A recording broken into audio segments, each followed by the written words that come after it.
പ്രതിഷേധത്തിന് കാരണം എന്താണ്? ബ്രഹ്മഗിരിയിലെ ഏറ്റവും വലിയ തട്ടിപ്പ് സാധാരണക്കാരായ CPM പ്രവർത്തകന്മാരും അല്ലാത്തവരും ലക്ഷക്കണക്കിന് രൂപ നിക്ഷേപിച്ച് അവരുടെ മക്കളുടെ വിവാഹവും അവരുടെ ആശുപത്രി കാര്യങ്ങൾ പോലും നിർവഹിക്കാൻ കഴിയാതെ വീർപ്പ് മുട്ടുമ്പോൾ ആത്മഹത്യ പാർട്ടി ഓഫീസിൽ ചെയ്യുമെന്ന് പറഞ്ഞിട്ടും അനങ്ങാതെ മുന്നോട്ട് പോകുന്ന CPM സമീപനം നിക്ഷേപകരെ സംരക്ഷിക്കണം എന്നാവശ്യപ്പെട്ട് കോൺഗ്രസ് ഈ സമരം ഏറ്റെടുക്കുകയാണ്.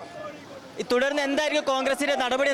തുടർ സമരങ്ങൾ പഞ്ചായത്ത് അടിസ്ഥാനത്തിൽ, നിയോജകമണ്ഡല അടിസ്ഥാനത്തിൽ, അതുപോലെ ബ്രഹ്മഗിരിയിലേക്കുള്ള മാർച്ച് ഉൾപ്പെടെ എല്ലാം ഇന്ന് ശ്രീ TJ ഐസക് അധ്യക്ഷനായ ജില്ലാ കോൺഗ്രസ് കമ്മിറ്റി യോഗം ഇന്ന് തീരുമാനമെടുത്ത് തുടർ സമര പരമ്പരകളുമായി മുന്നോട്ട് പോവാം. ഇതൊരു സൂചനാ സമരം മാത്രമാണോ? സൂചനാ സമരം മാത്രമല്ല, ഇതിൽ കൃത്യമായ പരിഹാരമുണ്ടാകണം എന്നാവശ്യപ്പെട്ടുകൊണ്ടാണ് ഈ സമരം ആരംഭിച്ചിരിക്കുന്നത്.